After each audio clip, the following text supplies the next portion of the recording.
Hey guys, welcome back. तो आज रात का टाइम जो है वो काफ़ी इंपॉर्टेंट रहेगा, जहां पर Ethereum spot ETF finally approve होता है या डिक्लाइन होता है, उसकी न्यूज़ आएगी।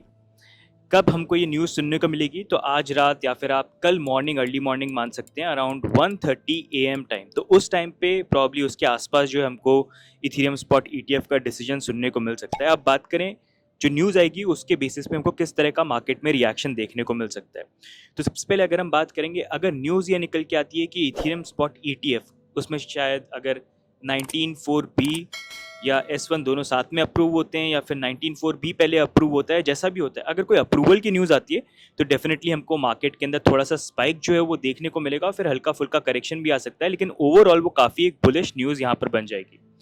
लेकिन अगर यहाँ पर ऑन द अदर साइड यहाँ पर इथेरियम स्पॉट ईटीएफ वो रिजेक्ट कर देते हैं या कुछ और रीज़न दे के उसको डिक्लाइन कर देते हैं, जिसकी प्रोबेबिलिटी अभी तो वैसे एनालिस्ट के अकॉर्डिंग बोलना है कि यहाँ पर कम है, तो मार्केट में हमको फिर भी डंप देखने को मिलेगा, क्योंकि सेंटिमेंट अब ये बन चुका है कि इथेरियम स्पॉट ईटीएफ वो अप्रूव होने वाला है। तो मोस्ट प्रॉब्ली हमको 1:30 के आसपास जब भी ये न्यूज़ आती है तो मार्केट के अंदर जंप देखने को मिल सकता है, और वो जंप जो है इथेरियम के अंदर थोड़ा ज़्यादा सिग्निफिकेंट होगा, बिटकॉइन के अंदर भी देखने को मिलेगा, बाकी ऑल्ट कॉइन्स के अंदर भी देखने को मिल सकता है। दूसरी एक इंपॉर्टेंट चीज़ ये हुई है कि जैसा मैं प्रीवियस वीडियो में आपको बताया था कि इस वीक में 3 इंपॉर्टेंट इवेंट होने वाले हैं। एक तो SAB 121, जिसको रिपेल करने के लिए हाउस और सेनेट के अंदर बिल पास हो गया है। अब प्रेसिडेंट बाइडेन जो है, उनके पास 10 दिन है उसको साइन करने के लिए या रिजेक्ट करने के लिए। तो वो 27 मई के अराउंड डेट पड़ जाती है, जहां पर बाइडेन ने बोला था कि अगर ये बिल पास हो जाता है तो मैं वीटो करके उसको रिजेक्ट कर दूंगा। लेकिन अब वो करते हैं कि नहीं करते हैं, वील हैव टू सी, क्योंकि अभी इलेक्शन टाइम चल रहा है यूएस के अंदर, एंड डोनाल्ड ट्रंप जो अभी मतलब अपोनेंट है एंड लीडिंग कैंडिडेट है अपोजिशन के अंदर, उनके जीतने के चांसेस ज़्यादा हो रहे हैं और काफ़ी वो बिटकॉइन और क्रिप्टो को सपोर्ट कर रहे हैं कि मैं आगे बढ़ाऊंगा। तो उससे थोड़ा सा बाइडेन जो उन्होंने स्टांस ये लिया है कि क्रिप्टो को सपोर्ट नहीं करेंगे, लेकिन ही कैन ऑल्सो फील उसकी थोड़ी सी हीट, जहाँ पर नेगेटिव इम्पैक्ट उनकी इलेक्शन कैंपेनिंग पे भी हो रहा है, जहाँ पर डोनेशन वाइज भी ही वो सेइंग कि क्रिप्टो सपोर्ट्स के कारण ट्रंप को ज़्यादा डोनेशन मिल रहे हैं और ऐसे करके। तो वो एक अलग चीज़ यहाँ पर है, लेकिन वील हैव टू सी कि 27 तक क्या उनका स्टांस चेंज होता है, या एक्चुअली में जो चीज़ उन्होंने बोली थी कि मैं वीटो कर दूंगा बिल को, वो यहाँ पर होता है। अब SCP 121 है क्या, अगर आपको नहीं पता है तो प्रीवियस वीडियो आप देख लेना, वहाँ पर मैंने एक्सप्लेन कर रखा है।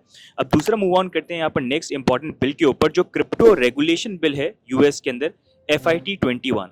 और ये बिल काफ़ी इंपॉर्टेंट है क्योंकि क्रिप्टो को लेके अभी तक कोई रेगुलेशन यूएस के अंदर आया नहीं है, और SEC बेसिकली यहाँ पर ये बोल रहा है कि बिटकॉइन को छोड़ के सारे के सारे कॉइन्स, चाहे वो इथेरियम हो गया, बाकी क्रिप्टो कॉइन्स हो गए, वो सबके सब यहाँ पर सिक्योरिटी बन जाती है।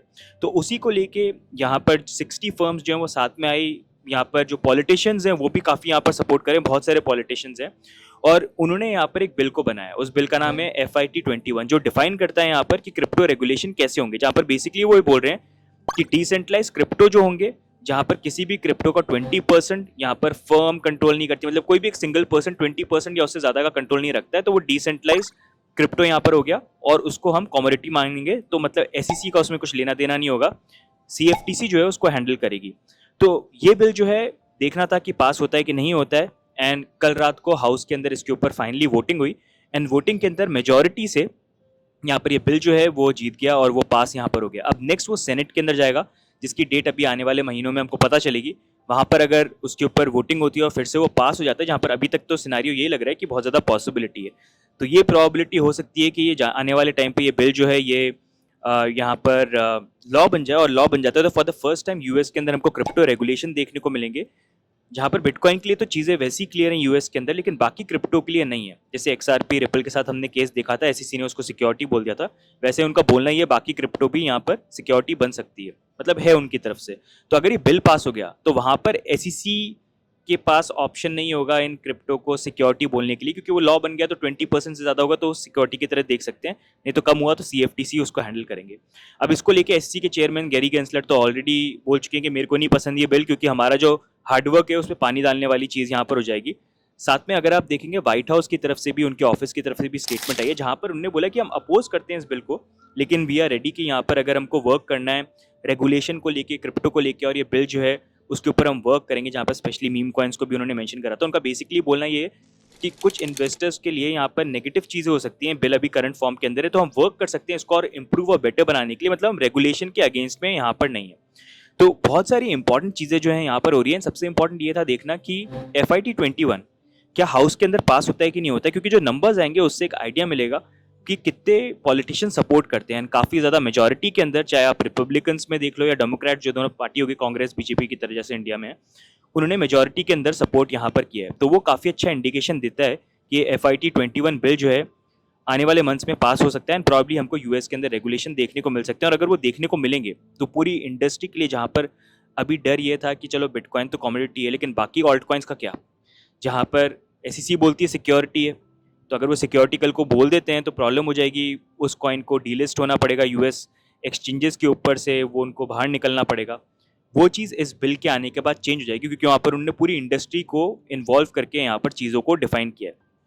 तो हो सकता है फॉर द फर्स्ट टाइम हमको ये रेगुलेशन देखने को मिलेंगे। तो ये काफ़ी इंपॉर्टेंट चीज़ें हो रही है और यही एक इंडिकेशन देती है, जैसे हम आपको बोलते रहते हैं कि गो विद द ट्रेंड। और अभी बुल मार्केट का ट्रेंड है, यहाँ पर आप don't try to go against the trend. Bear market वाली थिंकिंग यहाँ पर मत रखना, नहीं तो हो सकता है आप नेगेटिव ट्रेड्स यहाँ पर ले लो, ऐसी ट्रेड्स ले लो जो आपके लिए आपके पोर्टफोलियो पे नेगेटिव इम्पैक्ट करे। एंड ये जो चीज़ें हो रही हैं यूएस के अंदर, ये क्लियरली इंडिकेट कर रही हैं कि क्रिप्टो इंडस्ट्री अभी आगे किस लेवल पे जाने वाली है। और जैसे मैं बात कर रहा हूँ, बड़ी बड़ी फर्म्स, बड़े बड़े बैंक्स, बड़ी बड़ी टेक्नोलॉजिकल फर्म्स आज की डेट में क्रिप्टो को लेके कुछ ना कुछ प्रोडक्ट्स को लॉन्च कर रहे हैं, और वो लॉन्च कर रहे हैं किसी रीज़न से, एंड इसी कारण से अब हमको जो रेगुलेशन और ये सारी चीज़ें भी हैं वो देखने को मिल रही हैं। एंड फ्यूचर जो है वो काफ़ी ब्राइट। एंड एज आई से, अगर ये FIT-21 बिल पास हो जाता है ना, तो इथीरियम, बाकी जो कॉइन्स हैं, उनकी प्राइस के अंदर भी हमको काफ़ी पोटेंशियली जंप देखने को मिल सकती है क्योंकि बहुत सारी चीज़ें ओपन हो जाएंगी। अभी तक सिक्योरिटी बोलती थी SEC क्योंकि ICO किया है, मेजॉरिटी यहाँ पर टीम्स भी एट टाइम होल्ड करती है, लेकिन वो चीज़ चेंज हो जाएगी अगर ये बिल आ जाएगी क्योंकि उसमें डेफिनेशन चीज़ों को डिफाइन इस तरह से कर रखा है। तो काफ़ी बड़ी चीज़ है, होपफुली इंडिया के अंदर भी हमको ऐसी कोई चीज़ देखने को मिले। अभी तो हम टैक्सी फाइट कर रहे हैं। तो ये अपडेट देना था गाइज, रात को थोड़ा सा ध्यान रखना आप, 1:30 AM के अराउंड यहाँ पर उसके आसपास इथेरियम स्पॉट ETF की न्यूज़ आ सकती है। और जब वो न्यूज़ आएगी तो मार्केट में जिस तरह की न्यूज़ आती है उसके बेसिस पे हमको रिएक्शन जो है वो देखने को मिल सकता है। एंड एज आई से, अभी जो करेक्शंस आ रहे हैं वो करेक्शंस अपॉर्चुनिटीज़ हैं, तो इसलिए अच्छे से प्लान करो, और प्लान करो 2025 तक, क्योंकि अभी हम बुल मार्केट के अंदर हैं और 2025 तक तो एटलीस्ट ये बुल मार्केट चलना चाहिए, जहाँ पर अभी भी हमारा जो स्पेकुलेशन है based on our research fundamental basis पे $130,000 टू 150,000 बिटकॉइन जा सकता है। टीए के अकॉर्डिंग $180,000 भी जा सकता है। एंड इथीरियम को लेके भी आई फील कि अगर ये सारी चीज़ें होती हैं, स्पॉट ETF हो गया तो डेफिनेटली $8,000 जाने से तो कोई रोक नहीं सकता। इनफैक्ट $10,000 भी हमको 2025 तक इथीरियम जाता हुआ देखने को मिल सकता है। लेकिन this is based on our research, we are no experts, हो सकता है गलत भी यहाँ पर निकल जाए। तो आप इन्वेस्टमेंट करें तो सोच समझ के करना। तो exciting things are happening guys, I wanted to give you an update and I hope ये वीडियो जो आपको यूजफुल लगा तो वीडियो को लाइक कर देना, चैनल पे भी सब्सक्राइब कर देना, एंड कमेंट्स में डाल के बता दो what are your view points, what do you think. ये सारी जो चीज़ें हो रही है यूएस के अंदर, मतलब इट्स सो बिग, इतने बड़े पॉलिटिशियंस एक्चुअली में फाइट कर रहे हैं क्रिप्टो के प्रॉपर रेगुलेशन लाने के लिए, ताकि टेक्नोलॉजी जो है, ये पूरी इंडस्ट्री जो है यूएस से बाहर नहीं निकले। एंड वहीं पर इंडिया में देखें तो क्रिप्टो को लेके ऐसा कुछ हो नहीं रहा है। वैसे इंडिया हमेशा टेक्नोलॉजी के अंदर 3-4 साल कहीं ना कहीं पीछे रहता है, इवेंचुअली होता है अपनी कंट्री में भी, टाइम लग जाता है क्योंकि हम वेट करते हैं बाकी कंट्रीज किस तरह के एक्शन ले रहे हैं। हमारा हमेशा से नेचर ये रहा है कि कोई भी चीज़ करते हैं हम थोड़ा सेफ लेके रहना चाहते हैं, ये हमारे खुद के नेचर के अंदर भी होता है। तो वही चीज़ है, तो इवेंचुअली इंडिया के अंदर भी होगा। एंड आई थिंक अगर यूएस के अंदर ये बिल पास होता है तो एक स्टैंडर्ड भी सेट कर सकता है जिसको बाकी कंट्रीज फॉलो करेंगी, अच्छे से मॉनिटर करेंगे और रिसर्च भी करेंगे, जिसमें इंडिया भी इंक्लूड होता है। तो जो भी व्यू पॉइंट है गाइस, डाल देना वीडियो में, लाइक करना मत भूलना, सब्सक्राइब करना मत भूलना। बाकी मिलेंगे नेक्स्ट वीडियो में, तब तक के लिए bye and take care, see you guys, bye bye.